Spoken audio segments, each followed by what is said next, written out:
Hi everyone, and welcome back to more news from the Czech political scene. You know, I like watching elections, the campaign, the votes getting counted, and also the post-election negotiations. But I feel like there is an underrated aspect of this, which is what are the parties who failed to meet their expectations going to do. New leaders, new directions, sometimes even new logos. That's what I want to focus on today. Let's take this chronologically. Our first stop are two of the parties of the Statual coalition. KSČM and the Social Democrats held their election on the same day, while the Statual party, despite announcing that they are going to hold them sometime in the future, hasn't done so yet. In KSČM it was very simple. Their leader, Kateřina Konečná, ran unopposed, and as such she won. On the other hand, the story behind the Social Democrats is more interesting.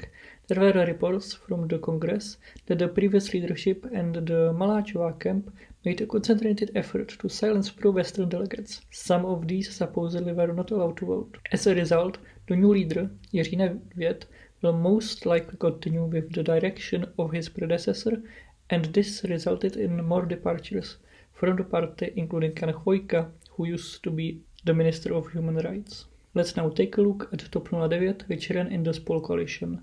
Some of you might know that their former leader did not run in the election due to health reasons, so there would most likely be a new leader no matter the results.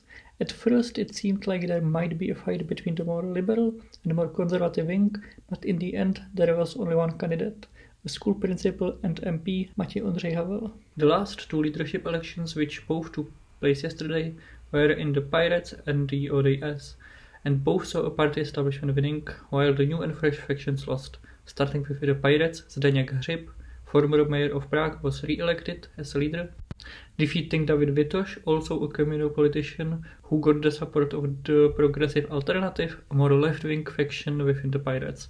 Vitoš and Zach Fischer, another Progressive Alternative candidate, both failed to enter the wider leadership. In ODS, we have seen a similar story play out, however instead of black it was in blue. Radim Ivan, who is tied to his modern libertarianish platform Česko Plus and is known for pretending to be on a přísaha poster, was challenging the pick of the previous establishment, former Minister of Transportation Martin Kupka. In the end, Martin Kupka managed to win with over 60% of the vote.